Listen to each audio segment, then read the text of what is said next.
Every day, hundreds of people flock to the Capitol in Washington, D.C., attracted only by power. You're going to have political action committees who are unable. Any letters or constituency mail? That power has accumulated here over the past 50 years at the seat of government of the most powerful nation on earth. Bill Hendricks from my staff. How do you do? Glad to meet you. See you. How are you? What are you talking about? Guns?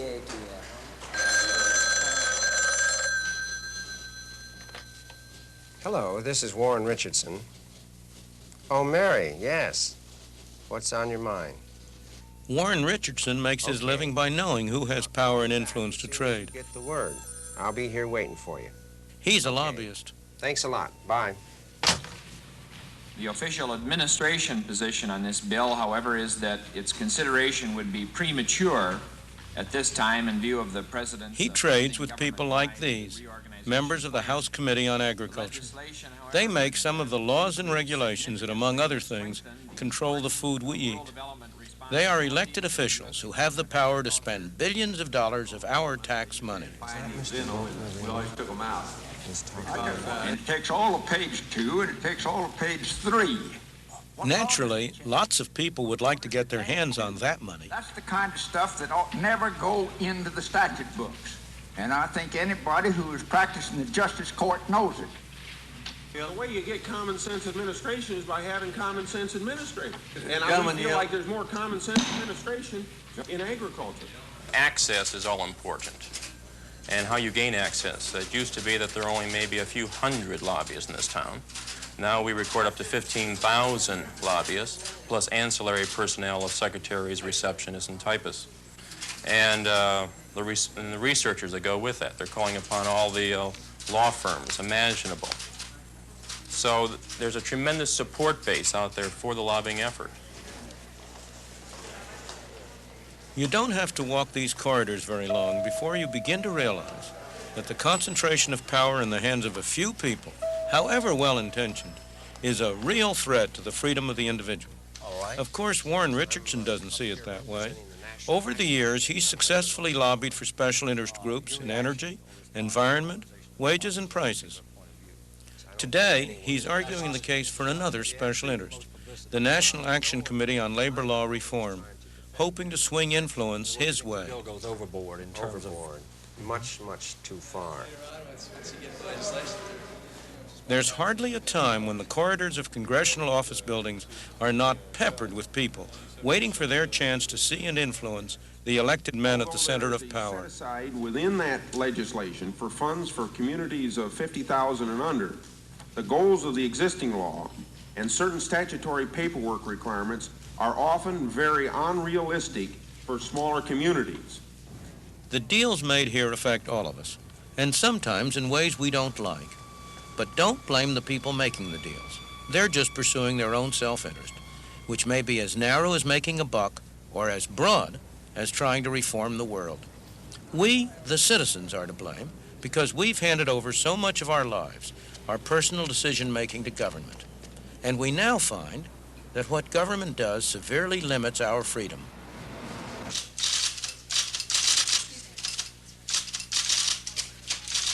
The leather and wood-paneled official offices of a congressman in Washington, D.C.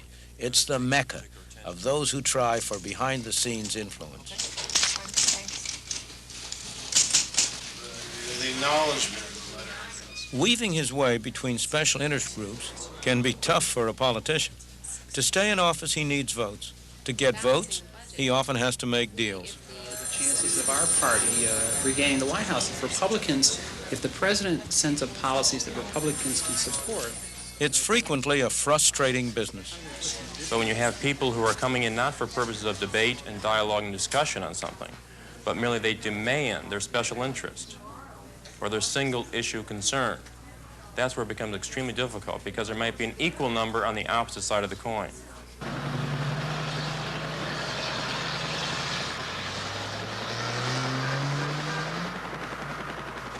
Every time I come to Washington, I'm impressed all over again with how much power is concentrated in this city. But we must understand the character of that power. It is not monolithic power in a few hands, the way it is in countries like the Soviet Union or Red China. It is fragmented into lots of little bits and pieces, with every special group around the country trying to get its hand on whatever bits and pieces it can. The result is that there's hardly an issue in which you won't find government on both sides. For example, in one of these massive buildings scattered all through this town, filled to the bursting with government employees, some of them are sitting around trying to figure out how to spend our money to discourage us from smoking cigarettes. In another of the massive buildings, maybe far away from the first, some other employees, equally dedicated, equally hardworking, are sitting around figuring out how to spend our money to subsidize farmers to grow more tobacco. In one building, they're figuring out how to hold down prices. In another building, they've got schemes for raising prices, the prices farmers receive or import prices, or keeping out cheap foreign goods. We set up an enormous Department of Energy with 20,000 employees to encourage us to save energy. We set up an enormous Department of Environmental Protection to figure out ways to get cleaner air involving our using more energy. Now, many of these effects cancel out, but that doesn't mean that these programs don't do a great deal of harm and that there aren't some very bad things about it.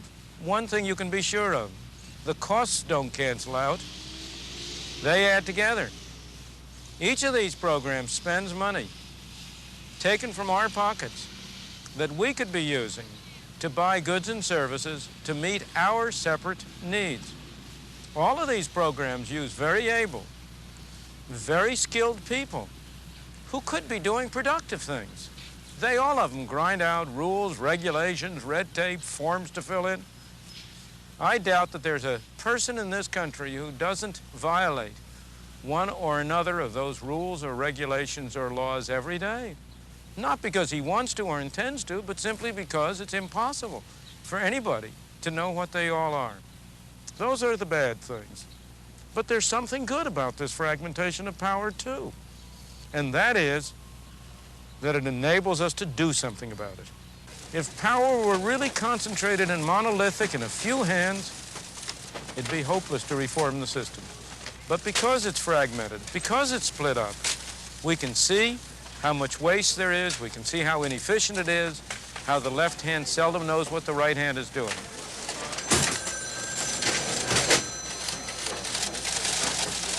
It wasn't always like this.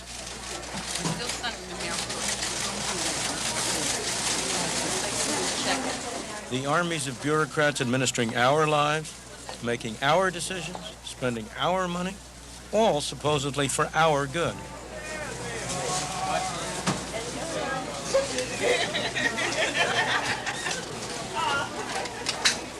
Our nation was founded with something fundamentally different in mind.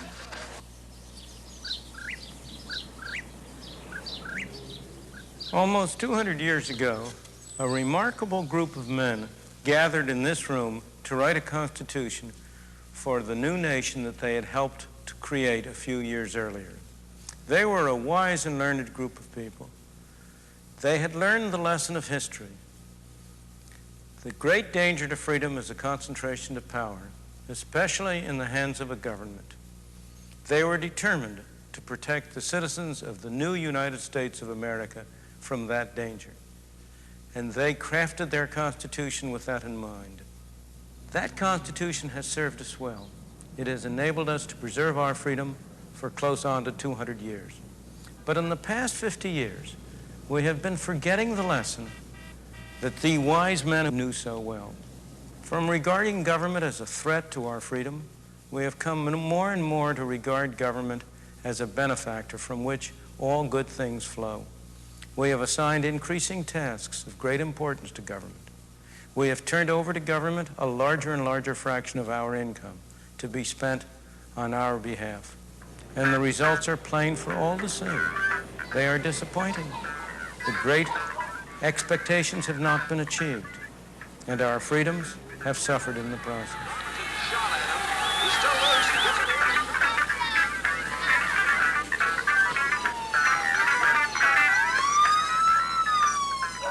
Where did it all go wrong?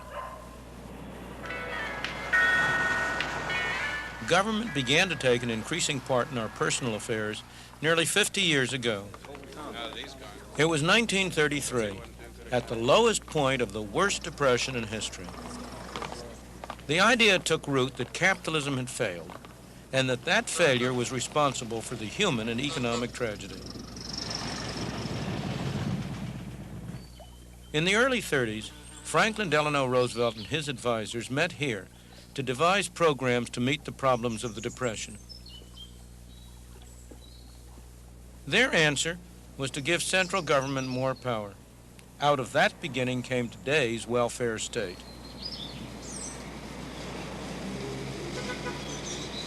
This Empire State Plaza in Albany, New York is a fine example of the difference between public political power and private economic power.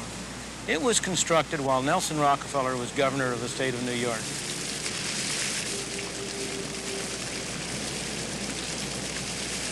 The Rockefeller family has spent millions of its private money on good causes. It has endowed universities like my own at the University of Chicago, financed medical research, reconstructed Williamsburg. Yet not all the private money of the Rockefeller family gave them anything like the amount of power that Nelson Rockefeller was able to have as governor of the state of New York. He constructed monuments like this all over the state, using every expedient he could think of to finance them. When he left office, taxes per person in New York State were higher than in any other state in the country, excepting only Alaska. And there was a monumental debt besides. So much so that his successor, who had the reputation as a Democratic congressman of being a big spender, had to use his inaugural speech to preach the virtues of austerity and to say, the time of wine and roses is over. Look at this skyline. It's Chicago, and I think it's very beautiful. Much of it is less than 20 years old. Those tall buildings were built by private enterprise for use by private enterprise, not by government for use by government bureaucrats. These are productive monuments, not a burden on the taxpayer, a burden that has almost bankrupted New York City. The irony is that for the most part it was good intentions that led us to where we are today, a nation governed by bureaucratic empires. I wonder whether, when they built this building, they realized that it was going to come out looking like a fortress. From modest beginnings in 1953, the Department of Health, Education, and Welfare has grown into a veritable empire. Only a small part of its total staff is housed in this headquarters building, a mere 2,000 bureaucrats. Its budget is the third largest budget in the whole world, exceeded only by the entire budget of the United States and of the Soviet Union. It employs directly 150,000 full-time people, and the empire it rules employs another million. More than 1 out of every 100 people in the United States works in the HEW empire.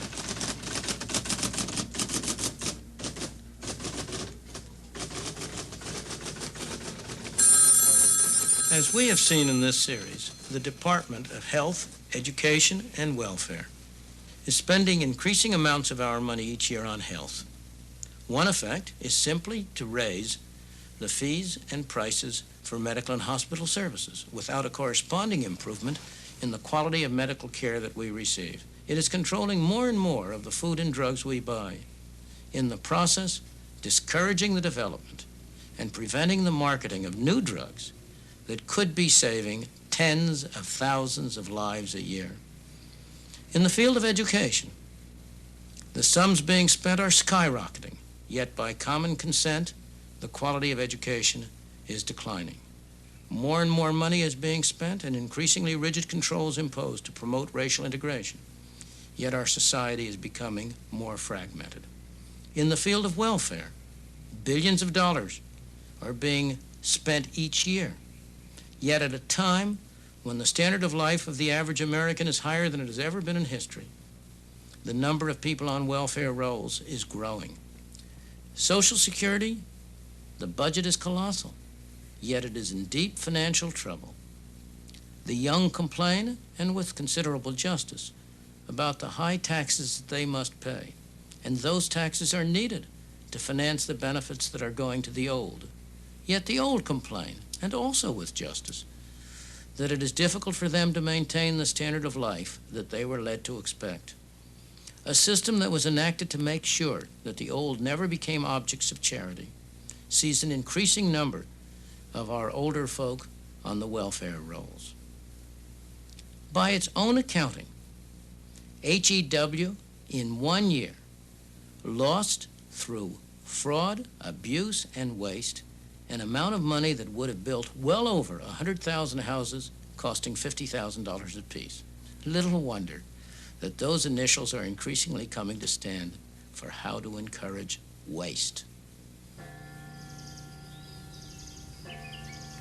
They've found in some cities that upwards of 20 to 25% of all the people currently receiving welfare are either totally ineligible for welfare or are receiving more than they should be receiving.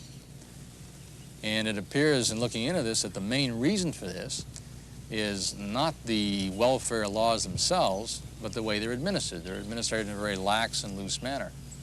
One of the most famous cases was, frankly, it just happened last week. They arrested a woman in Southern California, where they referred to her as the welfare queen. And over the past 6 or 7 years, she had received $300,000 in welfare payments, which, of course, is on an after-tax basis. So if you put it on a before-tax basis, it might be equivalent to over $1 million in before-tax income. And she and her husband were living in a nice $170,000 home and nice cars. And she used a very simple technique. She just used aliases, used false names, and signed up, and I forget, countless different welfare agencies and departments, and drove around and collected her checks. Something had to be done about this scandalous state of affairs. What better bureaucratic decision than to set up a special department crammed with computers and civil servants, all dedicated to tracking down waste, using taxpayers' money, of course, in the process. $27.5 million in the first year. As Adam Smith wrote over 200 years ago, in the economic market, people who intend to serve only their own private interests are led by an invisible hand to serve public interests that it was no part of their intention to promote. In the political market, there's an invisible hand operating as well, but unfortunately, it operates in the opposite direction. People who intend only to serve the public interest are led by an invisible hand to serve private interests that it was no part of their intention to promote. The reason is simple. As we have seen in case after case, the general interest is diffused among millions and millions of people. The special interest is concentrated. When reformers get a measure through, they go on to their next crusade, leaving no one behind to protect the public interest. But they do leave behind some money and some power. And the special interests that can benefit from that money and from that power are quick to gain it at the expense of most of the rest of us. By now, after 50 years of experience, it is clear that it doesn't really matter who lives in that house. Government will continue to grow so long as the rest of us believe that the way to solve our problems is to turn them over to government.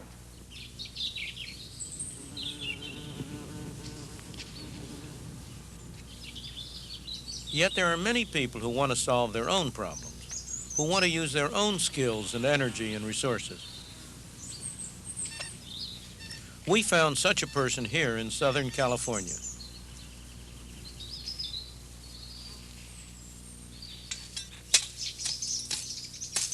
John McComb, a fireman, was planning his retirement. He decided to fulfill his life's ambition. He'd build his own house with his own hands. He bought a site with a magnificent view, cleared the ground, and realized that he was the first man who ever cultivated this land. It made him feel good.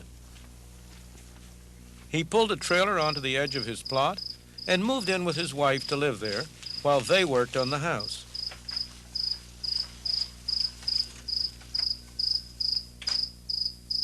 He made his own adobe bricks. He planted avocado trees, learned about carpentry and plumbing. It was going well when one day a local official arrived with a warning. It was all right to build a house, he said, but it was against regulations to live in the trailer any longer. The McCombs thought that the rules were bureaucratic and foolish, and they resented them. They decided to leave the trailer exactly where it was and defy the authorities. Pat Brennan became something of a celebrity in 1978 because she was delivering mail in competition with the United States Post Office. With her husband, she set up business in a basement in Rochester, New York. Soon it was thriving. They charged less than the post office, and they guaranteed delivery the same day of parcels and letters in downtown Rochester. There is no doubt now that they were breaking the law as it stood. The post office took them to court. The case against them was simply that they should not be handling letters. The Brennans decided to fight, and local businessmen provided the financial backing. I think there's going to be a quiet revolt, and perhaps we're the beginning of it, that you see people bucking the bureaucrats, where years ago you wouldn't dream of doing that because you'd be squelched. Now, with tax revolts and with what we're doing, people are deciding that their fates are their own and not up to somebody in Washington who has no interest in them whatsoever. So it's not a question of anarchy, but it's a question of people rethinking the power of the bureaucrats and rejecting it. Very good. The Brennan customers were clear about one thing. After all, the Brennan service was cheaper than the regular mail. We're not sure that they have done anything illegal. And I'd like to know more about this, and I hope that this gets further into the courts than it has already. And someone will listen to their appeal.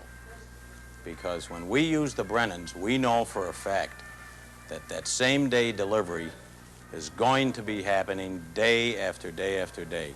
Whereas with the other guy, you're not sure, and you're not sure what kind of shape it's going to get there in. So I am behind the Brennans 100%, and anything I can do to help them, I will. Well, the question of freedom comes up in any kind of a business, whether you have the right to pursue it and the right to decide what you're going to do. There is also the question of the freedom of the consumers to utilize a service that they find is inexpensive and far superior.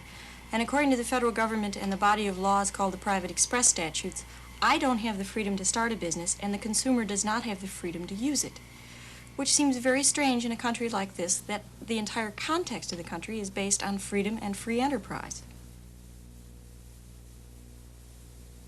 The post office won the case. It went all the way to the state Supreme Court, and the Brennans were closed down, put out of the business of delivering mail.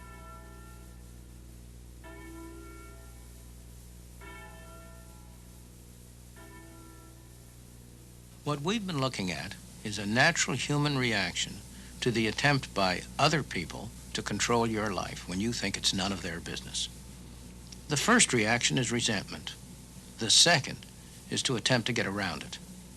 And finally, there comes a decline in respect for law in general. There's nothing specially American about this. It happens all over the world whenever some people try to control other people. For example, take a look at what's happening to the British.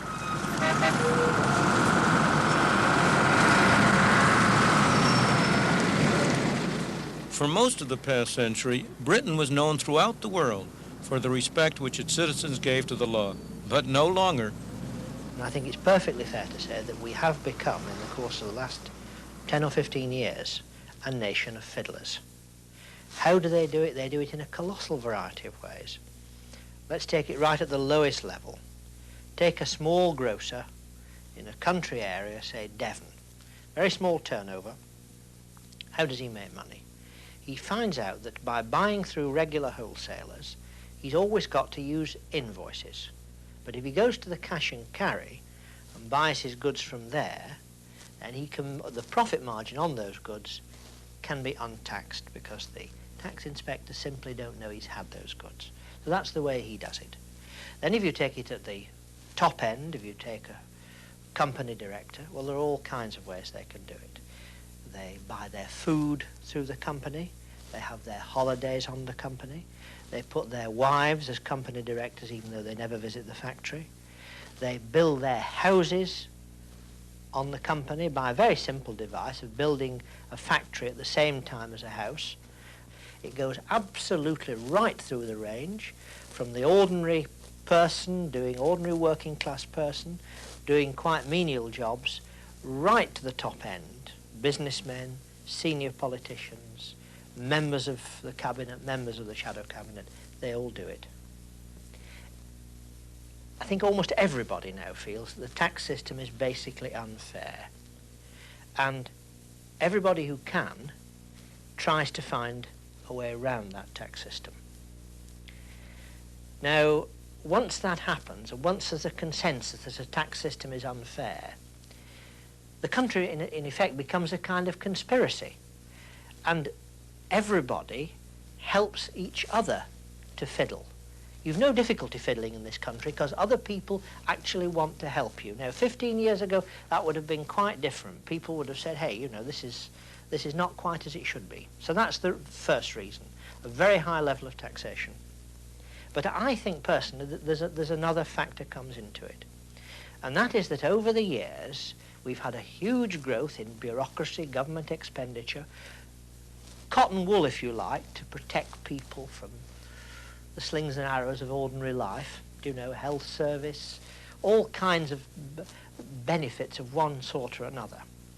And I think there's come into the consciousness of people almost a sort of new factor, a feeling that things don't quite have the value that they did, that money is not a thing of value. If you're short, you get it from some government body or other.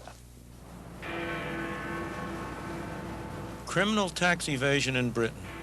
Laws and regulations defied in the United States. It's nothing to celebrate. The hopeful thing is that throughout the free world, the public is coming to recognize the dangers of big government and is taking steps to control it. But it will be no easy task to cut government down to size. Today, in country after country, the strongest special interest has become the entrenched bureaucracy, whether at the national or at the local level. In addition, each of us gets special benefits from one or another governmental program. The temptation is to try to cut down government at someone else's expense while retaining our own special privileges. That way is stalemate. The right approach is to tackle head-on the explosive growth in government spending. Let's give the government a budget, the way each of us has a budget. A movement in this direction is already underway in the United States with the many proposals for constitutional amendments limiting government spending. Several states have already adopted such an amendment. There is strong pressure for a similar amendment at the federal level. Those amendments would force government to operate within a strict budget. Each special interest would have to compete with other special interests for a larger share of a fixed pie, instead of all of them being able to join forces at the expense of the taxpayer. This is an important step, but it is only a first step. No piece of paper by itself can solve our problems for us. What we need is widespread public recognition that the central government should be limited to its basic functions: defending the nation against foreign enemies, preserving order at home, mediating our disputes. We must come to recognize that voluntary cooperation through the market and in other ways is a far better way to solve our problems than turning them over to the government. This is where much of the future strength of the United States lies, in places like Ottumwa, Iowa, where ordinary, hard-working American people live. People of all economic levels live in Ottumwa, but there are no extremes of either wealth or poverty. All are part of a community, each part of which depends on the others for a stable and happy life worth living. This is a kind of community that formed the character of democratic America.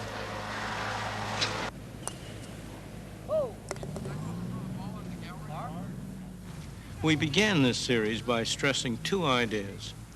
The idea of human freedom as embodied in Thomas Jefferson's Declaration of Independence. The idea of economic freedom as embodied in Adam Smith's Wealth of Nations.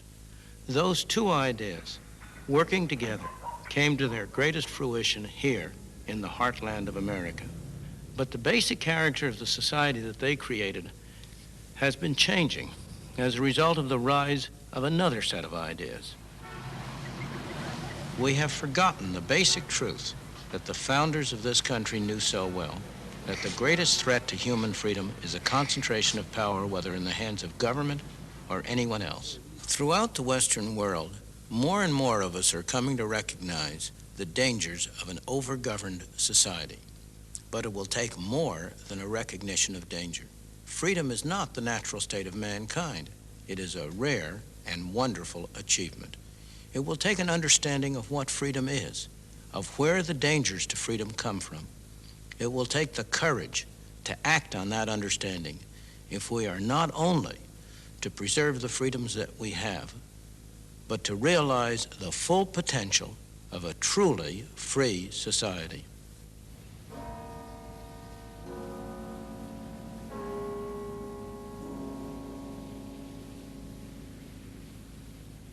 Milton, all through your discussions, you hammer away at two things. The theories of Adam Smith on the free market and of Thomas Jefferson on central power. One thing that troubled me a little bit about your discussions was that it seemed to me that you were a little bit the way psychoanalysts used to talk about Freud, that you believed they had given us the word, and that even though 200 years had gone by, it was still the word, that circumstances had not changed the meaning in any way. Are you that fixed about their ideas? There's a great difference between principles and the application of principles. The application of a principle has to take account of circumstances. But the principles that explain how it is that an automobile operates are no different from the principles that explain how a horse and buggy operated or how a bow and arrow operated. The principles that Adam Smith enunciated, the philosophy that Thomas Jefferson enunciated, are every bit as valid today as they were then. But the circumstances are different, and therefore the application is in many cases very different. In addition, there has been a great deal of work and study and scholarly activity that has gone on since then. We know a great deal more about the way in which an economy works than Adam Smith knew. He was wrong in many individual details of his theory, but his overall vision, his conception of how it was that without any central body planning it, millions of people could coordinate their activities in a way that was mutually beneficial to all of them. That central concept is every bit as valid today as it was then, and indeed, we have more reason to be confident in it now than he had, because we've had 200 years more experience to observe how it works. All right, well then let's go back to Jefferson. Fine. You say cut the functions of central government to the basic functions advocated by Jefferson, which was what? Defense against foreign enemies, preserve order at home, and mediate our disputes. Now, can we do that in the complicated, the complex world we live in today without getting into very serious trouble? Suppose we look at the activities of government in the complex world of today and ask, to what extent has the growth of government arisen because of those complexities? And the answer is very little indeed. What is the area of government that has grown most rapidly? The taking of money from some people and the giving of it to others. The transfer area. HEW, a budget 1.5 times as large as a whole defense budget. That's the area where government has grown. Now, in that area, the way in which technology has entered has not been by making certain functions of government necessary, but by making it possible for government to do things they couldn't have done before.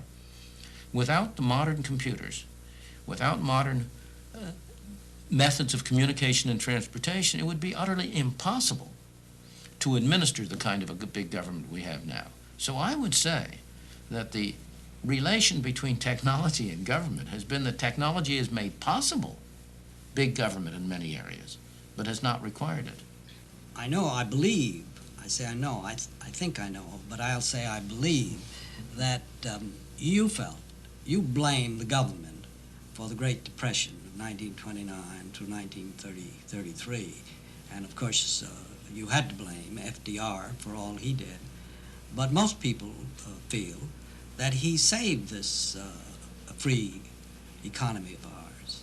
Given the catastrophe of the Great Depression, there's no doubt in my mind that emergency government measures were necessary. The government had made a mess. Not FDR's government, it was government that preceded him, although it was mainly the Federal Reserve System which really wasn't subject to election. But once FDR came in, he did two very different kinds of things. Well, had the government made a mess by what it did, or but by what it didn't do? By what it did, by its monetary policies, which forced and produced a sharp decline in the total quantity of money. It was a mismanagement of the monetary apparatus. If there had been no Federal Reserve System, in my opinion, there would not have been a Great Depression at that time. But given that the Depression had occurred, and it was a catastrophe of an almost unimaginable kind, I do not fault at all. Indeed, on the contrary, I commend Roosevelt for some of the emergency measures he took. They obviously weren't of the best, but they were emergency measures, and you had an emergency and you had to deal with them. And the emergency measures such as relief programs, even the WPA, which was a make-work program, these served a very important function. He also served a very important function by giving people confidence in themselves. His great speech about the only thing we have to fear is fear itself was certainly a very important element in restoring confidence to the public at large. But he went much beyond that. He also started to change, under public pressure, the kind of government system we had. If you go beyond the emergency measures to the what he regarded as the reform measures, things like NRA and AAA, which were declared unconstitutional, but then from there on to the Social Security system, to the... All right, well, take the Social Security system for a minute. The people wanted that. They wanted that protection. They were frightened. They wanted welfare. Not at all. Well, you said pressure. Pressure from whom? Pressure from people who were expressing what they thought the public ought to have. There was no widespread public demand for Social Security programs. The demand for no demand for welfare with 13 million people there was a unemployed? demand for welfare and assistance. I was separating out the emergency measures from the permanent measures. Social Security in the first 10 years of its existence helped almost no one and only took in money. Very few people qualified for benefits. It wasn't an emergency measure. It was a long-term measure. And it had to be sold to the American people, primarily by the group of reformers, intellectuals, New Dealers, the people associated with FDR. The Social Security is one of the most misleading programs. It has been sold as an insurance program. It's not an insurance program. It's a program which combines a bad tax, a flat tax on wages up to a maximum, with a very inequitable and uneven system of giving benefits under which some people get much, some people get little. So that Social Security... Well, would you now abolish Social Security? I would not go back on any of the commitments that the government has made, but I would certainly reform Social Security in a way that would end in its ultimate elimination. Well, you're not afraid then of the free market under any circumstances, where cooperation, which you find necessary or which you believe always comes, fails to come, where competition becomes so fierce and becomes very frequently corrupt, and where it becomes stupid. Take, for example, what's happening in today's market, the conglomerates, which have been seizing up all sorts of... We happen to live in a hotel that's run by a conglomerate. Why should ITT, for example, run a hotel? And how are you going to stop that? Well, first place, once again... Without government, without some once government again, intervention. It's government measures that have promoted the conglomerates. The major reason we have conglomerates is because they are a very effective way to get around a whole batch of tax legislation. Let me ask a different question. Who is more affected by government regulations, by government controls? I thought I was supposed to ask the questions. But I was warned that you might turn these on me. But tell me, who's more affected? The big fella who can deal with it, who can have a separate department to handle the red tape, or the poor fella? Well, the big fella can always take care of himself under any system. Right. And therefore, you want a system which gives the big fella the least advantage. And the system under which he can get government to help him out gives him the most advantage, not the least. You say, am I afraid of greed, of lack of cooperation? Of course.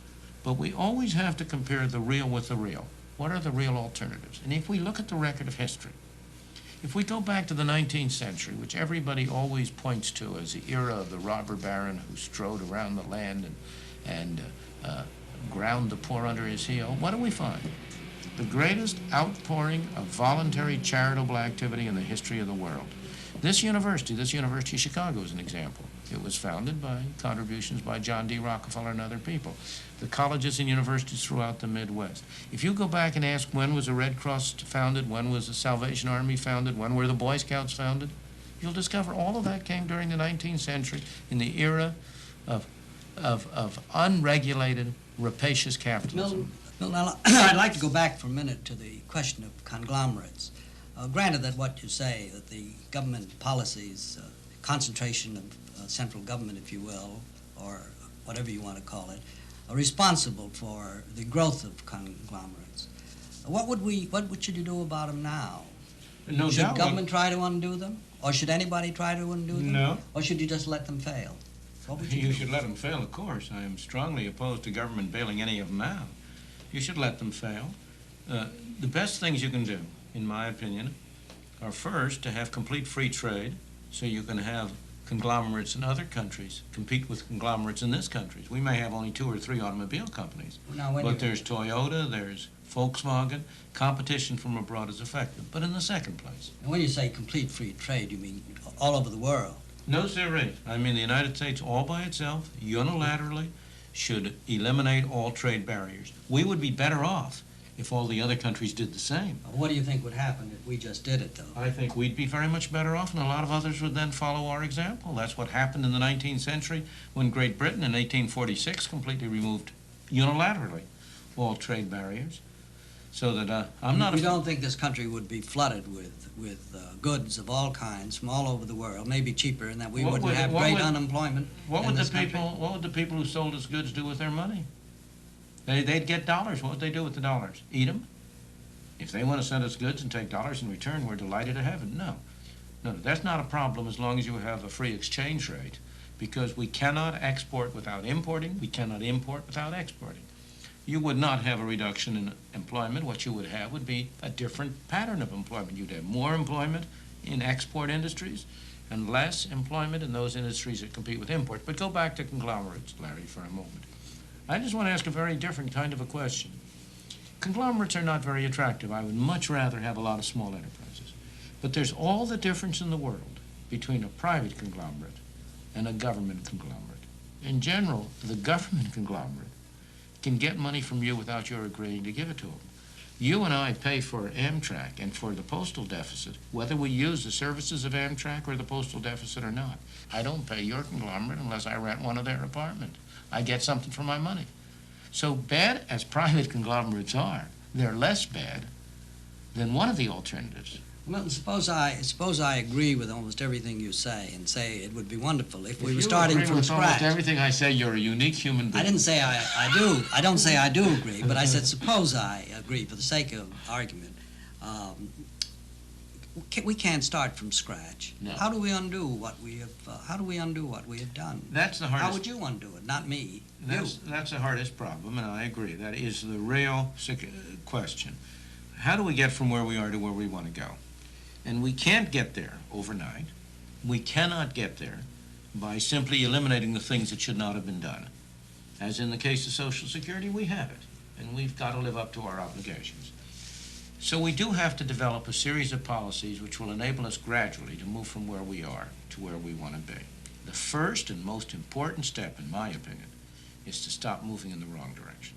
Milton, you said a few minutes ago that throughout the free world the public is coming to recognize the danger of big government and is taking steps to control it. But how, with the example of what freedom does before them, how do you explain the new countries that have been coming up, all going in the direction of dictatorship? The intellectual climate of opinion has an enormous influence on what happens. And the popular intellectual attitude within the free countries for the poor countries has been that they have to have centralized government. And that has served the interests of small elite groups within those countries. In one backward country after another, what has happened as they've gotten their freedom supposedly from colonial rule, you've had a small elite take over. And they have run that country for their own benefit and at the expense of the poor. It's a tragedy of the modern era. Change the climate of opinion in the major countries. As the climate of opinion is changing, as the philosophy, the attitude, what's being taught at the universities is different.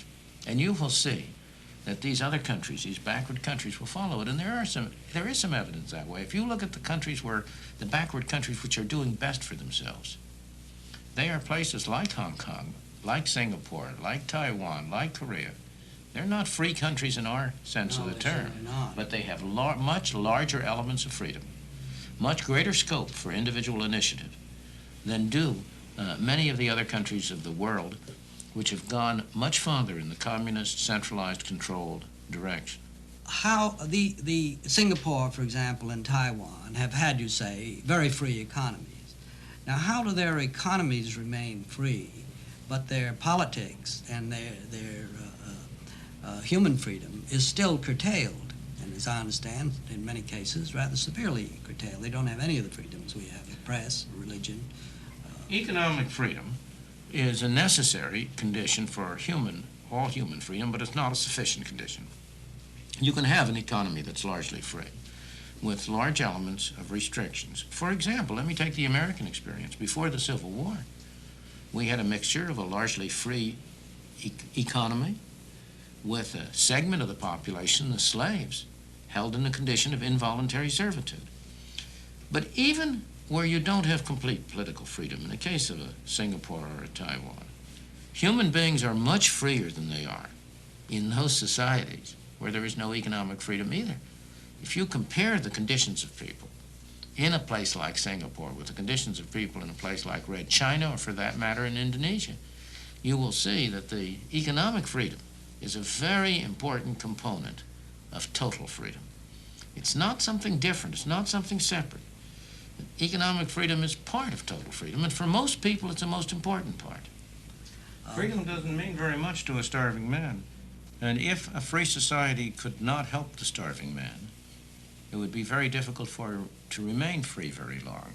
That's why the ability of a free society to improve the lot of the ordinary person is a very, very necessary condition for its remaining free, but it's not the fundamental reason why I want a free society. I want a free society for the human and ethical and moral values that you stressed as appertaining to freedom.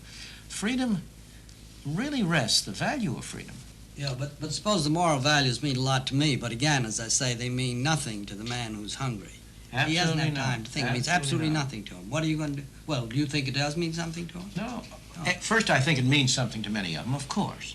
Many men have died for their moral values, have put those moral values much above life itself.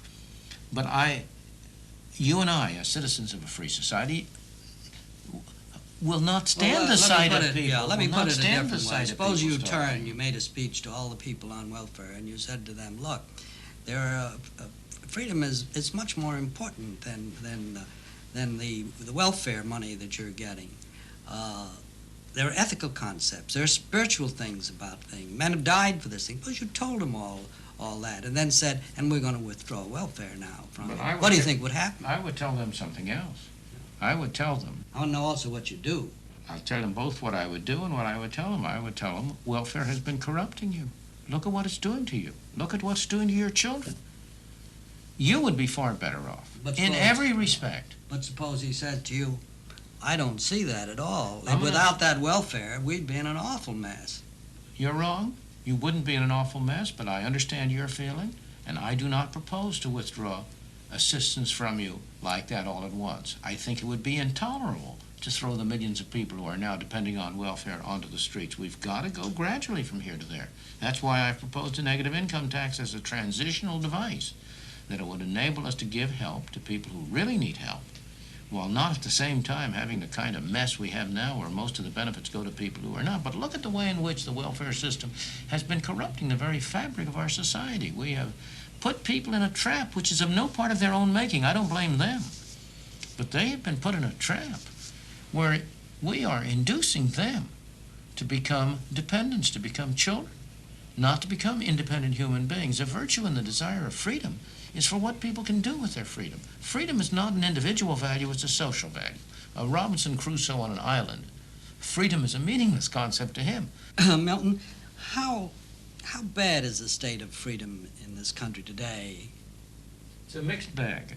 In some areas, we have more freedom than we've ever had before. In some other areas, our freedom has been drastically reduced. Our freedom to spend our own money as we want has been cut sharply. Our freedom to go into whatever occupation we want has been reduced sharply. Our freedom to enter various businesses has been reduced sharply. And these restrictions in our economic freedoms have carried over to restrictions on the freedom with which we speak and we talk, the activities we carry on, our attitudes toward governmental officials and all the rest. In those areas, our freedoms have been very seriously restricted. What about you yourself? You as an individual, and we really have to deal with millions of, hundreds, 200 million, 220 million individuals. What about you? What freedoms do you think you've lost? Well, I have been a very fortunate individual. That sounds like a cop-out. No, it's not a cop-out because I'm going to add to it. I always said about the only people who have effective freedom of speech these days in the United States are tenured professors at private universities who are on the verge of retirement or have retired. And that's been my situation in these recent years.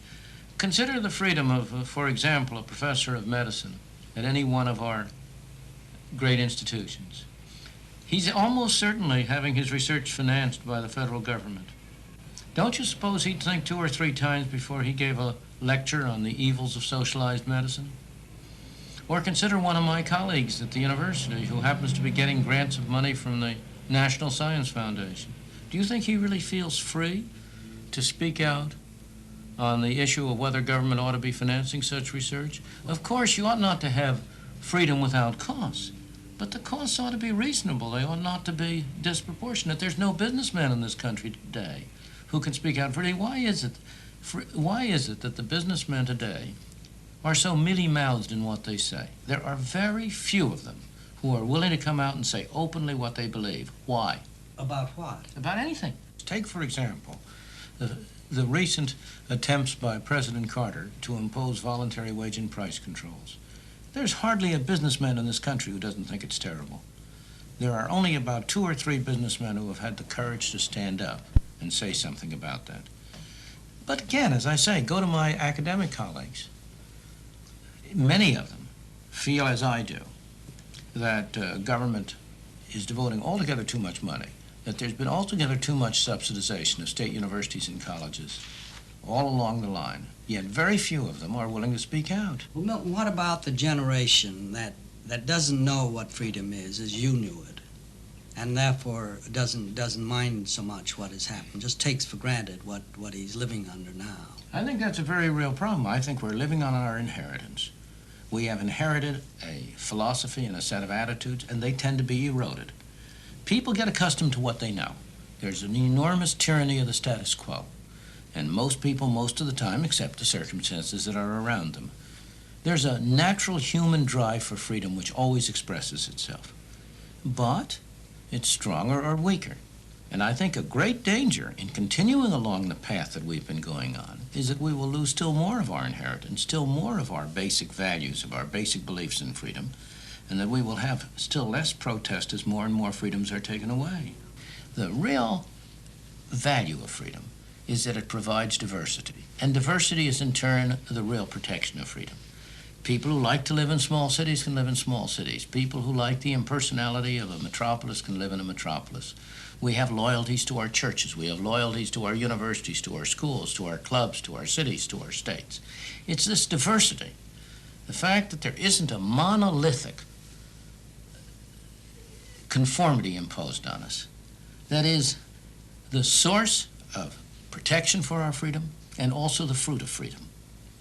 It's because freedom protects diversity, allows You will remember the phrase when Mao said he was going to allow 100 flowers to bloom. But of course he didn't. As soon as people spoke out and 100 flowers bloomed, he cut them off.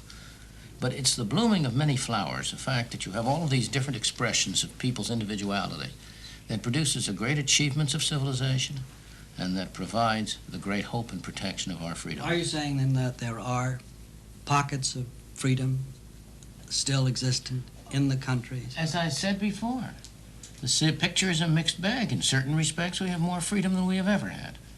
But in other respects, we have very much less freedom. Of course, there are great pockets of freedom. This is predominantly still a free country. We must not confuse the trend with the situation. We have been moving away from freedom. Our freedom is in jeopardy, but it by no means has been completely destroyed. And I believe that there is a strong enough component of freedom in our society that we will be able to preserve it, that we're going to turn this trend back, that we are going to cut government down to size, we're going to lay the groundwork for a resurgence, for a flowering of that diversity which has been the real product of our free society.